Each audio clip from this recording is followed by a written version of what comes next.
Hi everybody! I of course forgot to film before it got dark, so I'm gonna have to hang out by the light here. Today's big takeaway is that you can control what content the students learn in project-based learning, pretty much just as well as you can control the content in a teacher-student-centered environment. One of the biggest questions around PBL or any student-centered practice is, well, if students have to take tests and there are certain things that they need to know before they graduate or before they leave this school year, how can you be sure if the students direct their learning that they'll learn what they're supposed to learn? But I learned today through teacher interviews that the same content gets delivered either way. In a well-designed project, there's the illusion of freedom, but the teacher pretty much knows where they're gonna end up, which is interesting. So you have student choice in the type of product that results at the end of the project, or the way that they get to the answer, but ultimately, students have to know certain content to reach the goal. And so at the beginning of the project, when the project is rolled out, the students create lists of what they know and what they need to know in order to finish the project, or to complete the project. On day one, it's called a need to know list. So if they need to know what caused World War I in order to, I don't know, like a yearbook of Europe from a certain year, I don't know, like whatever the project is, the students will decide, hey, I need to know this, X, like the causes of World War I, in order to complete this project.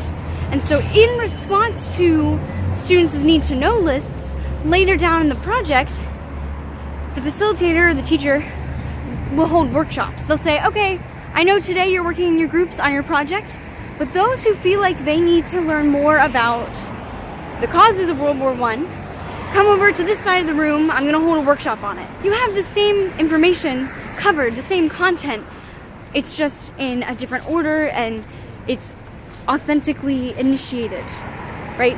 It's not because this is what the answer is and you need to know this, but there's a authentic cause for them to have that question. Yeah, so it's just a matter of flipping your thinking rather than changing the content, which is really cool. Wow, it's really dark. I should mention though that it's not just workshops. That's not the only way content is delivered, because that could sound like it's just lecturing but later on in the unit, and that's not the case. There are other ways that a teacher subtly and almost secretly kind of directs guides the general direction of the students' learning. It's also done through benchmarks, which are certain checkpoints or assignments that students have to create or complete in their groups throughout the completion of the project. If the product required at the end of the project is for you to write a book in Spanish, whether that's a graphic novel with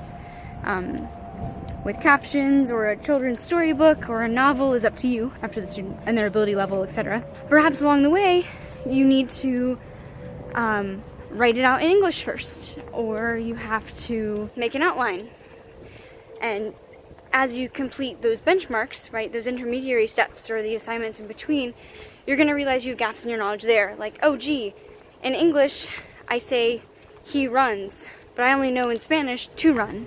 So how do I change that?